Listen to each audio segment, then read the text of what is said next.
Right, welcome to tonight's Tanya class. We are studying chapter 36. In Hebrew it's called Perek Lamed Vav. As we always start off, and it's important to note, since this is the Bible of mysticism, so every chapter has in it a foundation which is crucial for a very, very important component of Kabbalah and mysticism.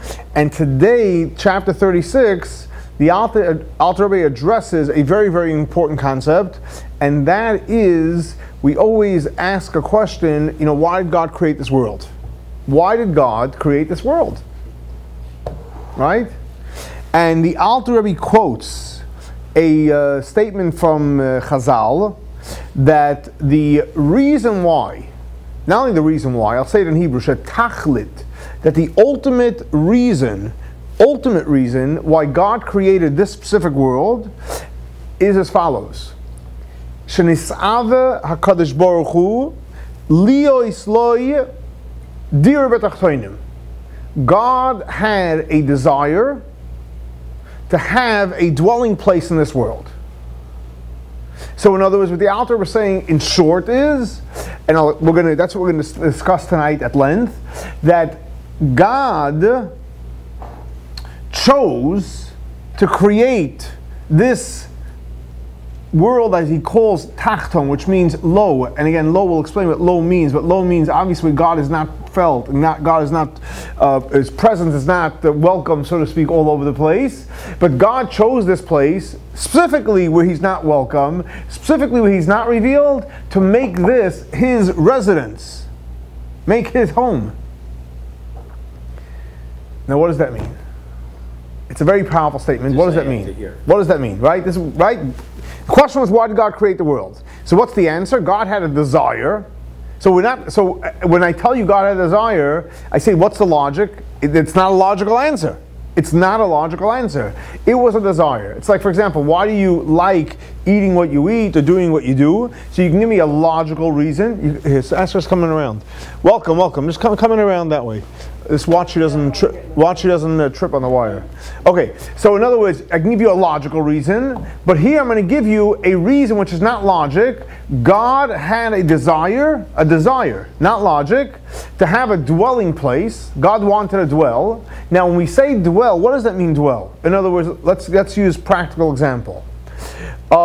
If you're traveling, right? When you're traveling, so how do you behave when you're traveling? First of all, you have limited amount of items of yours. You're dressed up. You're dressed up depending on what type of traveling you're doing, whether it's business or pleasure, etc. You're not at home. Everybody knows when you're at home, that's you. You relax. It's your house. It's your house. You can do what you want. You can say what you want. You can behave what you want. You can dress when you want. You can be undressed if you want to be. In your house, it's you. Just this true, naked, simple, pure you. You're you. So God wanted a place where he can be God in the true sense of the word. Where? In the jungle. In the jungle. What do you mean in the jungle? In the place where we call tachtonim, and again, the lowest spiritual planes, that's where God wanted to be. So the Alter Rabbi says, first of all, this statement is very, very, very problematic to comprehend, and that is as follows. Issue number one. What are we saying? That God wanted a place where? In Tachtonim. What does Tachtonim mean? Low. Low, again, what does low mean? Low means where God's not revealed. So the question the Alter Rabbi asks, simple question, hold on. We're dealing with God. God, before he created the world, was all over. God, after he created the world, he's all over anyway. God always existed, exists, always will exist, time-wise. God is everywhere. God is everything. So what does that mean? You're telling me there's a higher revelation of God, lower revelation of God. Where is God not revealed? Where is God not revealed? What does that mean, God's not revealed? And the Alter explains, therefore, the truth is, God's revealed everywhere. God always was, always is, always will be. God is everywhere. You want to call it up, down, right, left, center, right? There's a famous song, God is here, God is everywhere. God is everywhere. So therefore, when the Chazal tell us God wanted a place in Tachton, which means low, where God is not revealed, it can't be referring to God. There's the view from above, the view from below. The view from God, God's all over. So when we say that God wanted a dwelling place in a place, Tachton, it's not referring to God, where God sees this, I'm more of God, less of God. Irrelevant where it is, God is all over the same way. So what do we mean by Elyon and Tachton? We're referring to us creation. People that God created, creations, that to us, we experience places, for example, I'm sure many of you have been to Israel, right? You've been to Jerusalem, right? So we're getting holier. You've been to the old city, right? You're getting warmer, right? Then you come to the wall, right? Do you feel the same way walking down Fort Myers in a dark alley in the suburb, right? You're even laughing. Versus walking in Jerusalem, in the old city, and at the Kotel. What does that mean? This is physical, that's physical. The answer is very simple. No, there is more of a revelation of God. So in other words, even though God is in the same way in the alley in Fort Myers, like he's at the wall. Same God, from God's perspective. But for us, physical human beings, finite human beings, there's absolutely a difference. Here we don't feel God as much, besides in our Chabad house, right? Our Chabad house, we feel God, we love Him, right? God's all, in our houses too, right? Or in our lives, right? So God there's a different level of the way God is revealed in different places in the world. Now, we're not talking about, I gave you an example of the world, but I'm talking when God started to create the world. So God was the infinite God, right? God was all over. God was felt all over the same way. And then God created a tzimtzum. He concealed himself. And then he started to slowly reveal himself.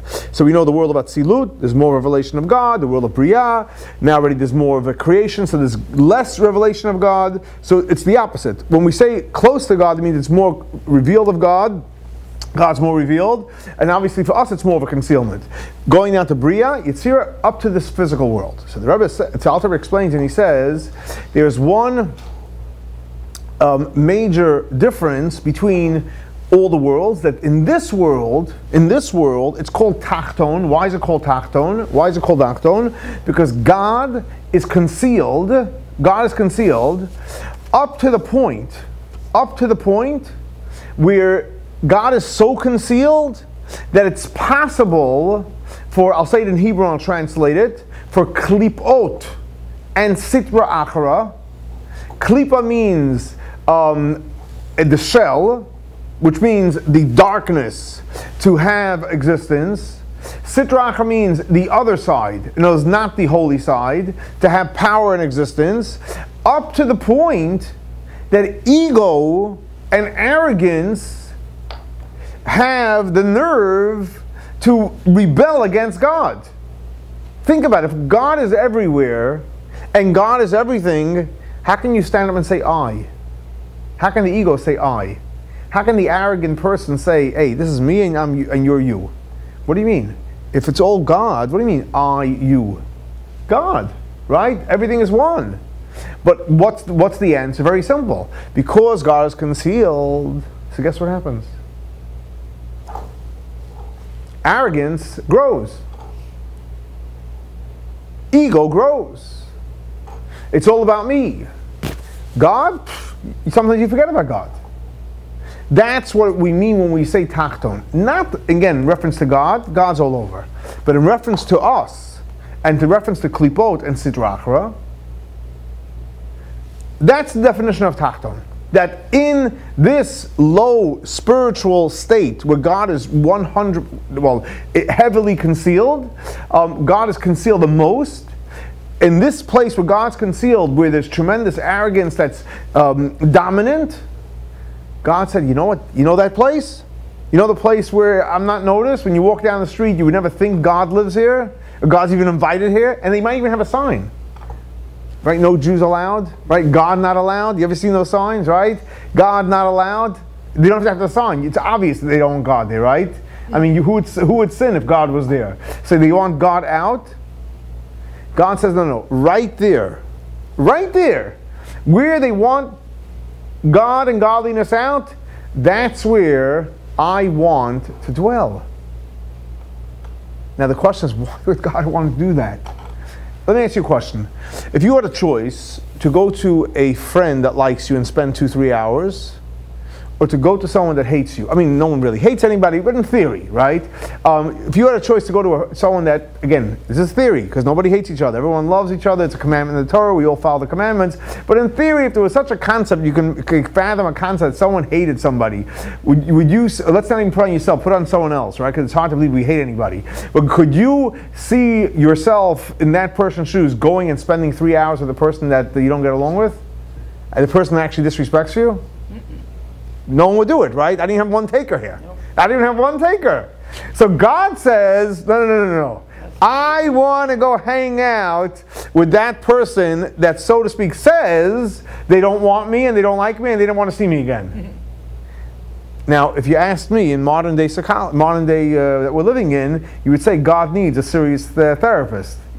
You know, I mean, think about it. God needs a therapist. God wants to go in a place where he's unwanted, and that's where he wants to hang out, and that's where he wants to live comfortably and totally expose himself and to be vulnerable with who? With people, and with what place? Places that don't want him and actually specifically say that they're against God. God said, I want to go there. What is wrong with that man or that woman, right? What's wrong with God? And what does the altar say? That this is God's want and this is God's wish. It's not logic. Where it's needed. He's needed there too, true, but that's not what it says here. But I agree with you. What God says, no. This is my pleasure. And this is what I want. But why? Why? I mean, we got it. We're not going to argue with you. This is your prerogative. But give us an insight. Why do you get pleasure from it? We don't have a logical reason, because every logical reason and every logical dictate will say, don't go there. If you were a parent, right, and your kid, you were a parent, and your child goes to school, and your child has a friend that they get along with. And they really play very nicely, and they homework nicely, they hang out nicely, and they have other friends that they don't get along with. Where are you sending your kid? I mean, where are you sending your kid? To the one that they get along with, the one they fight with all day? Huh? The one they get along with. The one they get along with. And God's saying, no. I want to be friendly, right, with a kid that starts up with me and bullies me. I mean, you would probably want to send your kid to the school guidance counselor or the local therapist. What does that mean? But God says, no, I like that. Fine. So the kids, I like doing it. Fine. Let's even say, you know what? We're not going to judge. We don't do any judgments. We're not going to judge the child. Great, I got it. You like doing it. But give me an insight. I'm not judging you. I want to understand what you're thinking. I'm your parent, right? So I want to understand, why would you want to play with a child that doesn't like you? I mean, is something wrong with you? No, because we're not judging the child. So the same thing also with God. Why does God want to do this? And the Alter gives a brilliant answer. And he says as follows.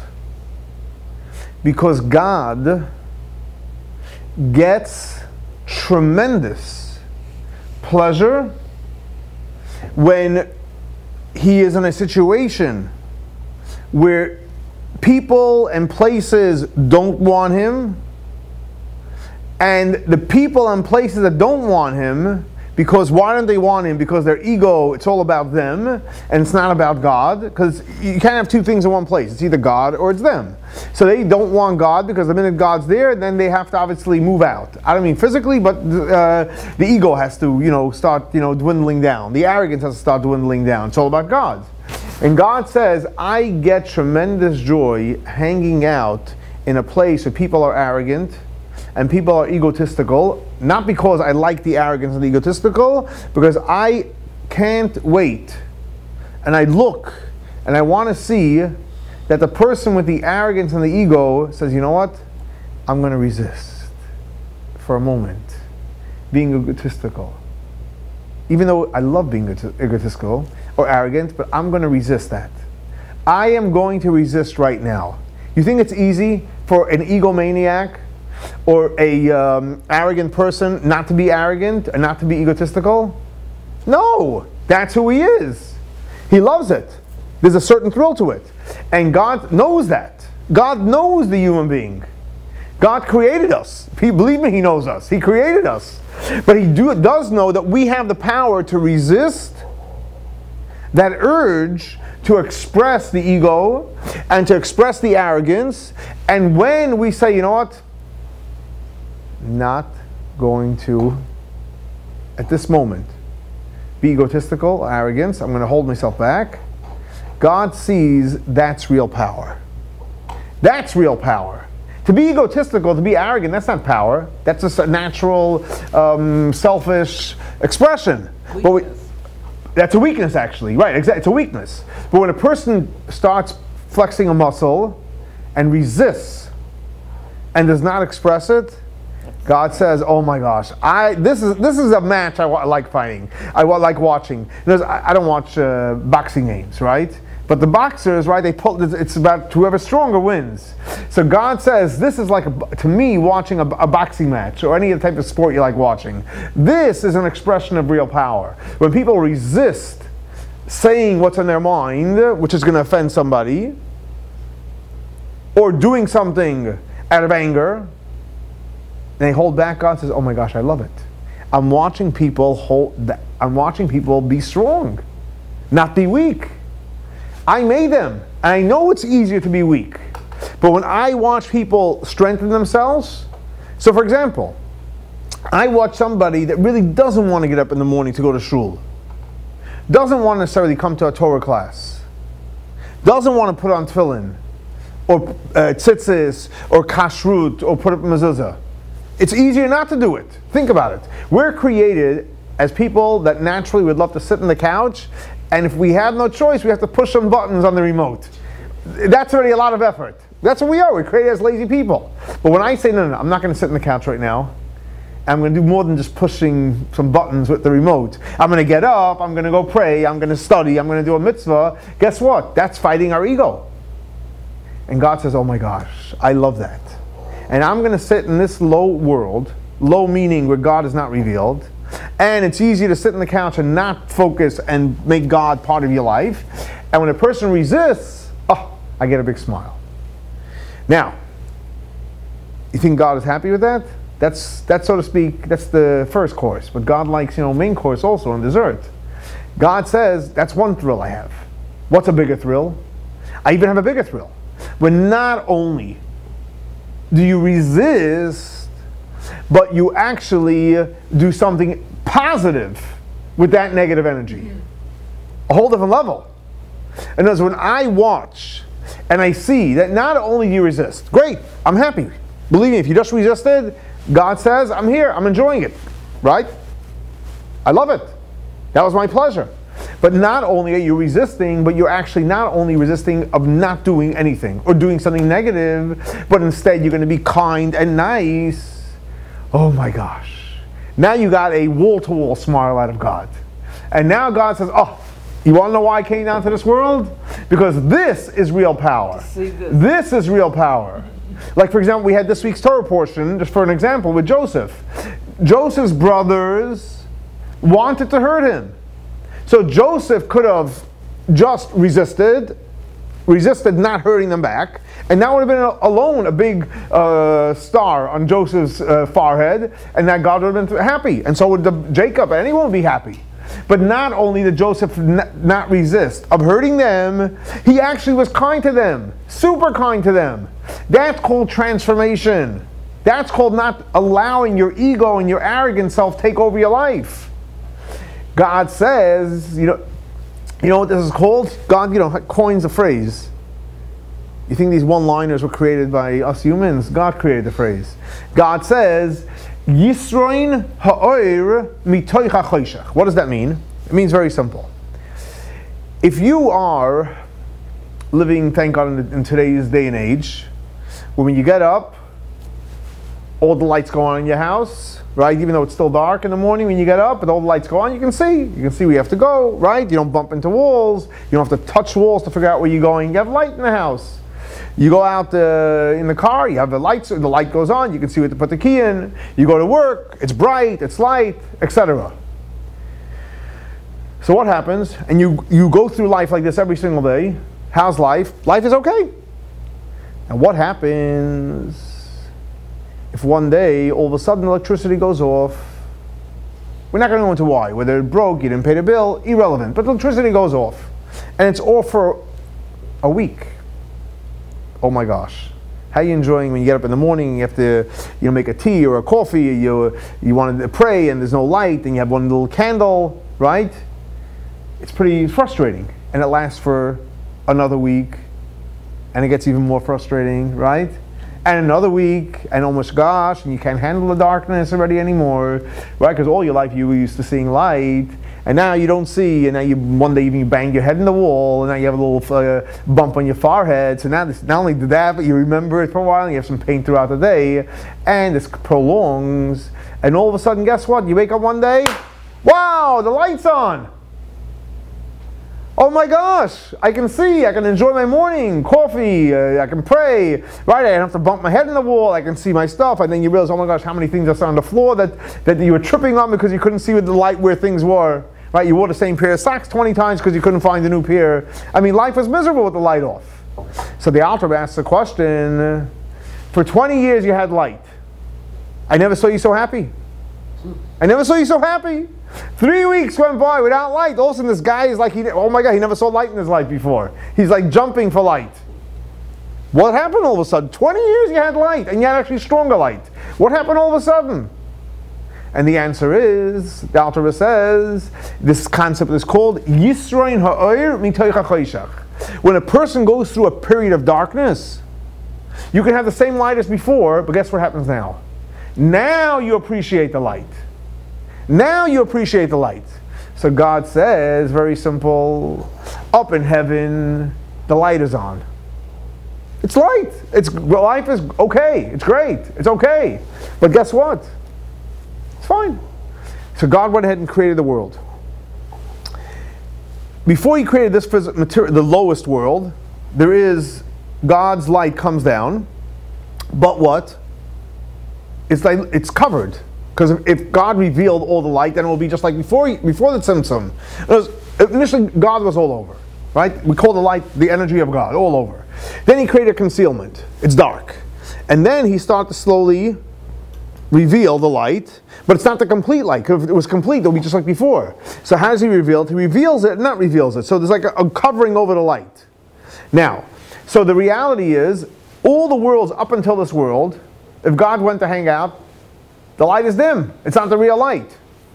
In this light, it's really dark. Absolutely. But when we go ahead, practice restraint, not only practice restraint, we practice transformation, what happens? That is huge light. And God says, no, this light, this is huge. Why? Because anytime, the rule is, it's a rule. Anytime you have light after darkness, guess what happens? That's a light you appreciate. You can grow up your whole life with all the beautiful things. If you never had any challenges, you know what happens? It's okay. But when you have challenges, whatever the challenges may be, physical, spiritual, emotional, at any level of challenges, financial, friends challenges, being able to get along with people, whatever the challenges are. When a person has challenges, the light that comes afterwards, you cannot compare to the light of normal life. So challenges give us the opportunity to have great light. Now, so what happens once a person practices Iskafia and Ishapcha? Guess what happens? The real light is revealed. And therefore God says, you know what I love? I love hanging out where? In challenges. In places what? Where it's dark and people are willing to flex some real muscles, pull out inner strength. Oh my gosh, I love that. And that's where God is revealed. Revealed what? How is He revealed in this world? If God is living here, how is He revealed here? How's He revealed? Fully. God is fully revealed here. So here the Alter asks a simple question. What did we say before? The world by definition means concealment. That means all the worlds equals concealment up until this concealed world. God is concealed by definition.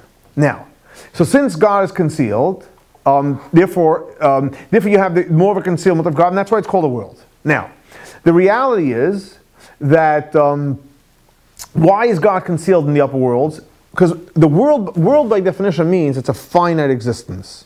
If God revealed himself fully, what would happen to the finite existence? It would pop. If you have a 10-ounce cup of water and you force through it 100 gallons, you're going to bust the cup. So in all the worlds, again, which means concealment, if God fully revealed himself, it would bust. So therefore you have to have God's concealment. Now in this materialistic world, which is a world, it's a finite world, so God is concealed. Why is he concealed? Because if God revealed himself, it would totally blow out. But what is the Alter saying now? But God chooses to live here 100% fully. How does he live here? Why does he live here? Because over here, God ultimately enjoys the tremendous joy of iskapia and ishapcha, which is basically restraint and transformation. But if that's the case, the Alter asks a simple question: how is God going to reveal himself fully? Because the minute God reveals himself fully, you know what will happen to this world? Disappear. It will disappear. So how is God revealing himself? And the Alter says and explains as follows, very simple. It's like if you, God forbid, got sick and you went to a doctor and the doctor prescribes to you medicine and you're not feeling well. Your whole body is whatever, shaking. It could be your heart, it could be your head, it could be your brain, it could be many things. He writes a script, you go to the pharmacy, you take this little pill, you eat it, boom, you feel better. How did that work? How does it work? A little pill's going to make me feel better? I'm much bigger than the pill. I'm this huge person. This teeny white pill, that's making me feel better. What's the logic? And the answer is, I'm not a doctor. I didn't do the research. But there's a certain magic ingredient. I call it magic because I don't know how it works. There's a magic ingredient in this white powder, whatever the white powder is, that it could regulate someone's heart, it could regulate the brain, it could regulate emotions, it can regulate the feelings. I mean, that's what the power has. How it works, I don't know, but I do know that it works.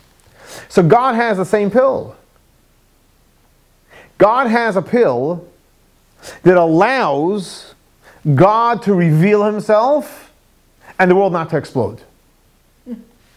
Believe me, it's a better pill than any, what they just legalized now, medical marijuana. It's much better. You can't even compare. Let's not even compare it, right? You have to vote for it. Yeah, exactly, you have to vote for it, exactly. We don't need anyone's permission.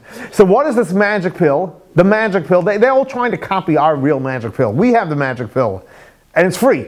The sad part, because it's free, people don't appreciate it. But what's the magic pill that we have? Come on, you all know the answer. Torah. Very good. Bingo. The magic pill we have is called what? Torah. When we study Torah, we have the power through Torah to do what? To heal our spirit. To allow God to reveal himself fully, and the world won't collapse. The world won't collapse. And as the Alter quotes 5 verses, what's going to happen ultimately when the Messiah comes? Because up until the Messiah comes, our job in this world, our avoda, is to practice 2 things. It's very simple. If I ask you, what's your avoda? Again, there's 630 commandments. But what's the ultimate goal? Like the goal, the vision? The goal and the vision is for me to consistently and constantly practice 2 things. What's those 2 things? Restraint and transformation. Every mitzvah, whether it's positive or negative, goes in one of those 2 categories. Either restraint or transformation. Take, for example, there's a mitzvah, one of the commandments are not to speak lashon hara, right? Not to gossip. Which category is that in? Restraint. Exactly. Take, for example, generally, all the there's 630 commandments. There's 248 positive commandments and 365 negative commandments. So the 365 negative commandments go into what category? Don't do this, don't do that. What is that? Restraint. Restraint. 248 positive commandments are in which category? Transformation. So in other words, the essence of all the commandments is restraint and transformation. So our avodah in this world is to constantly and consistently practice restraint and transformation.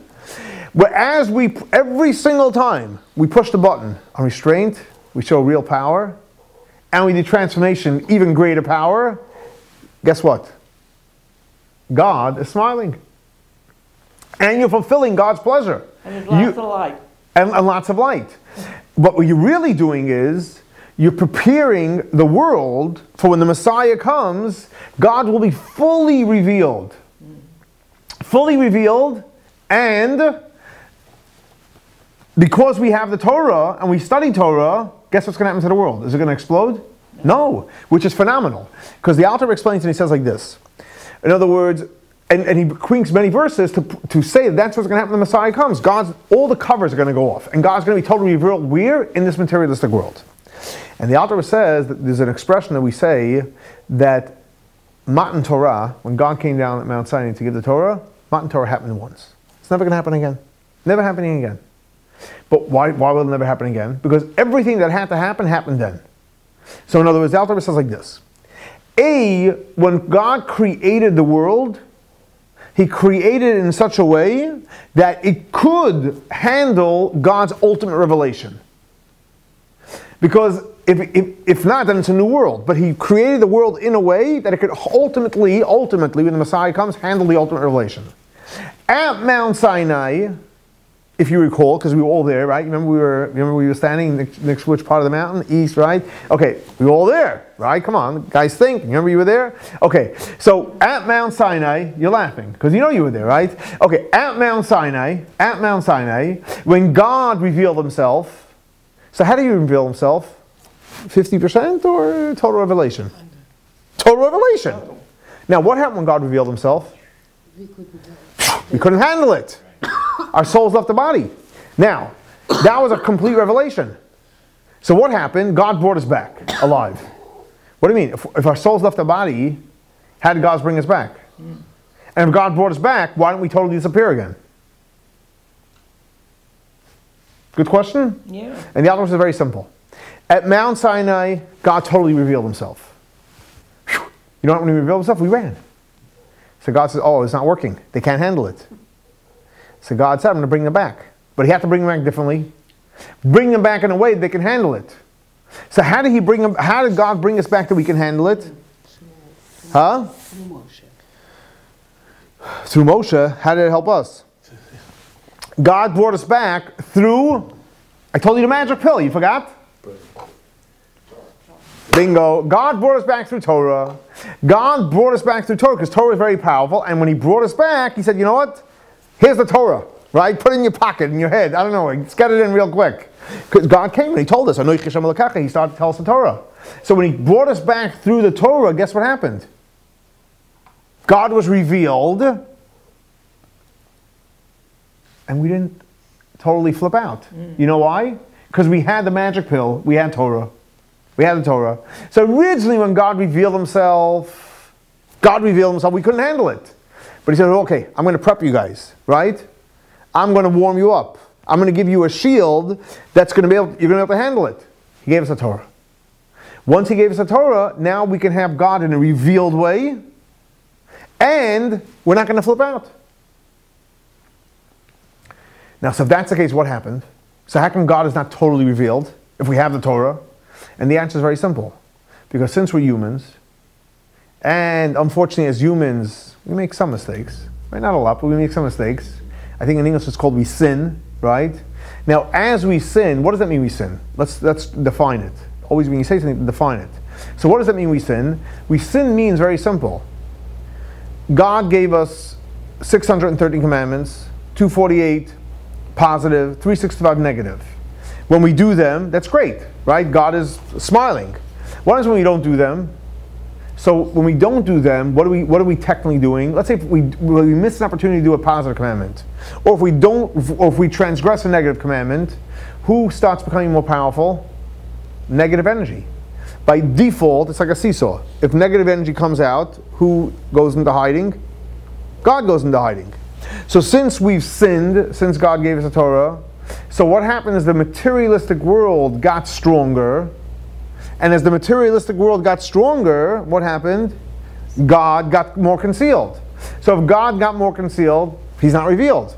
So unfortunately, what brings God into the world is when we practice restraint and transformation and we study Torah. But unfortunately, since we're human and we do make mistakes and we do sin, so the materialistic world, the ego and the arrogance starts kicking in and taking over, and unfortunately God unfortunately disappears. Not totally, but in terms of concealment. But eventually when the Messiah comes, and through all of us, our avoda in this world of practicing restraint, transformation, and studying Torah, eventually when the Messiah comes, and it will happen hopefully very soon, right, and speedily in our days, then God will be truly revealed for the whole world to see.